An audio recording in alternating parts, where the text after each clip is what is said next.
جس کی بنیاد اور جس کی مرہون منت ہوا ہے وہ ہے عمران احمد خان نیازی صاحب، جس نے ساری مملکت کی پوری دنیا میں آج کا دن وہ مقرر کروایا اسلاموفوبیا کے، اس میں بھی ہم گزارش کریں گے کہ سارے ہمارے ساتھ آپ شرکت کریں۔ جی پلیز۔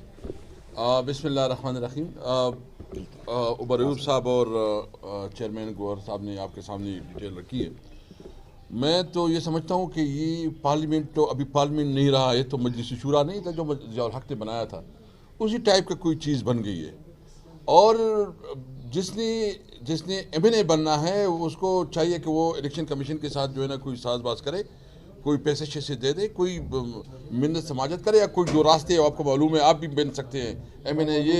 یہ جو ہے نا یہ کوئی الیکٹڈ ہاؤس نہیں بن گیا یعنی۔ اور انٹرسٹنگلی ابھی وہ تو چھوڑے کہ انہوں نے جو ہے نا جس طرح لوگوں کو یہاں لے کے آئے ہیں اور جس طرح انہوں نے الیکشن کروایا ہے، ابھی قانون اور آئین کی بدترین خلاف ورزی کر رہے ہیں۔ اور طریقہ کیا کر رہے ہیں کہ جو ہمارے انہوں نے ٹارگٹ رکھا ہے کہ مسلم لیگ نون کو مزید 20 سیٹیں دینی ہیں، اور اس کے لیے تاکہ ابھی تو ویسے بھی انہوں نے اتنی سیٹیں بنائی ہیں، ہماری سیٹیں بھی اپنے کھاتے میں لے لی ہیں، کوئی اس کو مانے گا پارلیمنٹ، کون اس کو مانے گا، کون اس کو رسپیکٹ دے گا؟ یہ جو کچھ ہو رہا ہے ایلیگل ہو رہا ہے، انکانسٹیٹیوشنل ہو رہا ہے۔ تو یہ جو ہماری باقی ایک تو انہوں نے کل ڈیسائیڈ کر لیا ہے 19 اور ہے پنجاب سے، تو یہ کوشش کر رہے ہیں کہ وہ بھی کسی طرح جو ہے نا مسلم لیگ نون کے حوالے کریں۔ تو اس سے تو بہتر ہے کہ آپ پارلیمنٹ کا جو آپ نے اتنا خرچہ کیا بس نوٹیفیکیشن کروا لیتے، جس طرح مجلس شورا کے ضیاء الحق نہیں کیے ہیں، تو ابھی جو ہے نا نوٹیفیکیشن کروا لے، عوام کا پیسہ بھی نہیں لگے گا۔ اتنی لوگوں کے اندر جو ہے نا وہ نعرے مارتے ہیں، منشور دیتے ہیں، کوئی کہتے ہیں میں 300 یونٹ پمپ دوں گا، کوئی کہتا ہے میں یوں دوں گا۔ تمہارے پاس اختیار کیا ہے؟ وہ پارلیمنٹ کی تو خود کوئی سہ نہیں ہے، تم کس قسم کی بات کر رہے ہو؟ لیکن میں ایک بات بالکل واضح کروں، بالکل کیٹیگریکلی واضح کرنا چاہتا ہوں کہ ہم انشاءاللہ مزاحمت کریں گے۔ میں اپنی ورکر کو بھی یہ تسلی دینا چاہتا ہوں، دیکھیں یہ ایک لمبی جنگ ہے، یہ مختصر نہیں ہے۔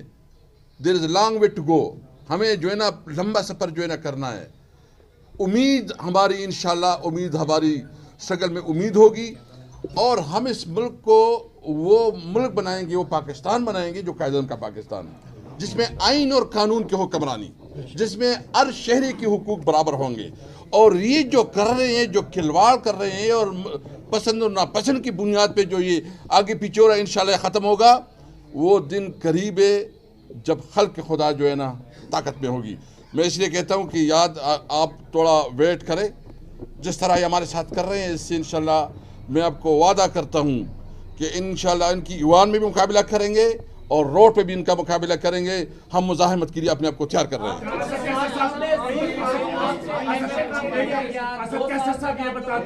بنیادی طور پہ کیونکہ اس وقت پارلیمنٹ رما اور آپ بھی راس ہو گیا، آپ کی صدارت میں صدر پاکستان ڈاکٹر عارف علوی صاحب آخری اجلاس سے خطاب کرنے آئے۔ جو منظر تھا وہ سب کو یاد ہے، ریکارڈ پہ موجود ہے۔ صدر پاکستان آصف علی زرداری جلد پارلیمنٹ کے مشترکہ اجلاس سے خطاب کرنے والے ہیں۔ پاکستان تحریک انصاف کا جو مینڈیٹ چور کا یہ موقف ہے، اس موقع پر پارلیمنٹ کے مشترکہ اجلاس کے موقع پر آپ کا کیا موقف ہوگا؟ اور دوسرا، ان آرڈیننس کو آپ مسرت کرنے کی قراردادیں لا سکتے تھے، جو آپ کو تو بہتر جانتے ہیں ہم سے، تو یہ آپ سے نکل جس نہیں کہ آپ اس کے پہلے قرارداد مسترد بھائی جان ہم نہیں، ہمیں تو پتہ نہیں تھا نا، ابھی آ گئے تو اس طرح تو نہیں ہوتا، اسمبلی تو اس طرح نہیں چلتی۔ اور ہم نے ہمیشہ کیا ہے، جب ہم کوئی قانون لے کے آتے تھے ہم اپوزیشن کو اعتماد میں لیتے تھے، اور یہ پارلیمنٹ کا پروگیٹو ہے کہ وہ اس کو دیکھے، وہ اس کو سمجھے، اس کے اوپر بات کرے، باس ہو جائے۔ اس طرح کبھی نہیں ہوا۔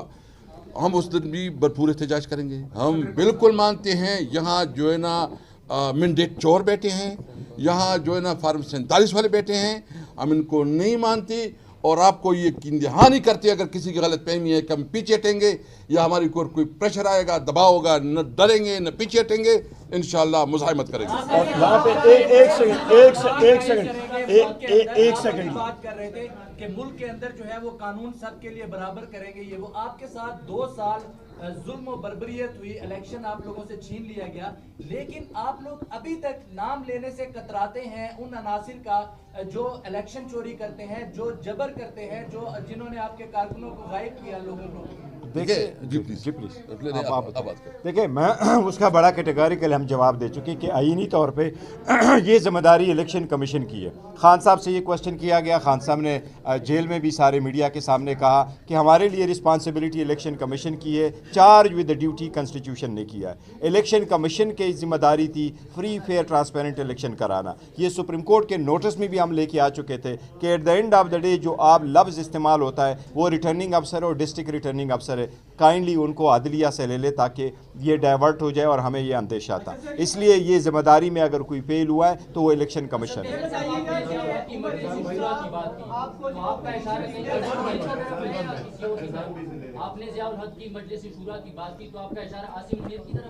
دیکھیے میں جو اس وقت جو سب کچھ ہو رہا ہے, جو جس طریقے سے سب کچھ چل رہا ہے, یہ مجلس شورا سے کوئی آگے بڑی بات نہیں ہے.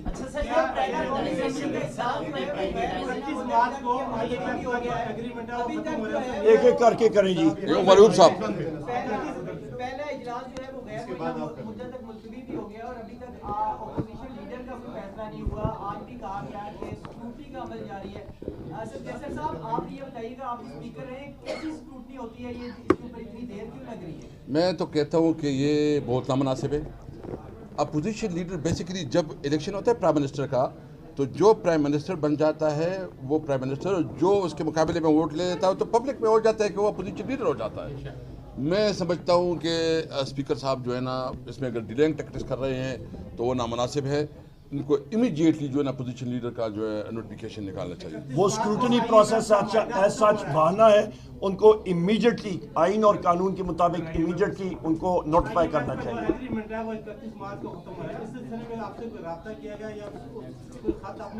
عمر صاحب نہیں جی, آئی ایم ایف کے ساتھ ہمارا کوئی رابطہ نہیں ہوا. آج میں پھر ریپیٹ کرتا ہوں, یہ 7 آرڈیننسز یہاں پہ لے کیے گئے, جس میں فوجداری قانون کا بھی آرڈیننس انہوں نے اس پہ ترمیم کا کیا. ہمارا یہ سوال ہے, یہ فوجداری قانون میں جو آرڈیننس کے ذریعے ترمیم لائی جا رہی ہے, یہ کیوں لائی جا رہی ہے؟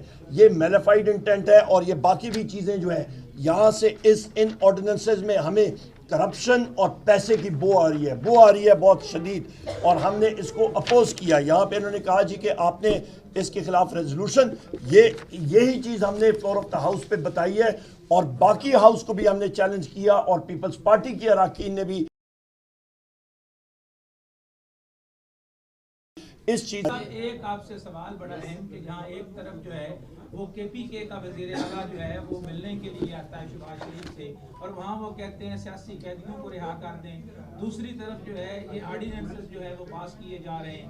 تو اس وقت جو ہے وہ پی ٹی آئی نے کیا کیا ہے, الیکشن کمیشن کے حوالے سے ریفرنس جو ہے وہ پریزیڈنٹ کی طرف آپ جا رہے ہیں, جو آئینی طریقہ کار ہے, آپ کس حد تک جو ہے وہ جا سکتے ہیں, کیونکہ پارلیمنٹ کا فورم اب آپ کے پاس ہے؟ بالکل آپ نے درست سوال کیا. سب سے پہلی بات یہ ہے کہ علی امین خان صاحب چیف منسٹر کے پی کے گئے تھے یہاں پہ نام نہاد وزیر اعظم سے ملنے کے لیے, صرف اس لیے کہ ہمارے صوبے کا حق ہے, آئینی حق ہے نیٹ ہائیڈل پروفٹس کا, کیونکہ آگے بجٹ آ رہا ہے اور صوبے کو چلانا ہے, اور وہ واجبات مرکز نے ادا کیے ہوتے ہیں. کیونکہ میں خود پاور منسٹر رہ چکا ہوں, مجھے معلوم ہے کہ وہ کتنے واجبات ہیں, اور اس کے بغیر صوبے کا چلنا مشکل ہوتا ہے اپنے صوبائی حق کے لیے. دوسری آپ نے بہت اہم بات پوچھی کہ اس کے لیے چیف الیکشن کمشنر کے خلاف ہم لوگ کیا کریں.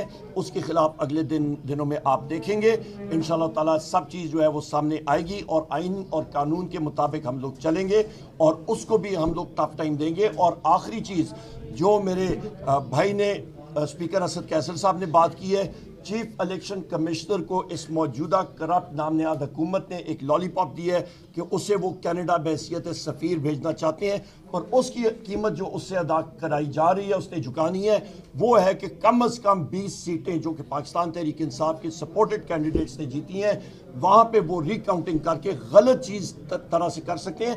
اور خود آپ اندازہ لگا لیں, آپ سب میڈیا کے ساتھی ہیں, جس وقت آپ کا پریزائڈنگ افسر وہاں پہ ہوتا ہے تو آپ کے ووٹ جو ہیں وہ ریجیکٹڈ ووٹ وہ سیپریٹ تھیلے میں, سیپریٹ بیگ میں ڈالے جاتے ہیں کاغذ میں, اور وہ آپ کا ریٹرننگ افسر کے پاس جاتے ہیں, اس کی ٹیلی ہوتی ہے, اس کے اوپر فارم 47 بنتا ہے, اس کے اوپر کنسولیڈیشن ہوتی ہے, اور پھر اچانک ابھی آ کے وہ ریجیکٹڈ ووٹ کی تعداد زیادہ ہو جائے. یہ فراڈ کے علاوہ اور کوئی چیز نہیں ہے, اور ہم لوگ اس کو ریجیکٹ کرتے ہیں.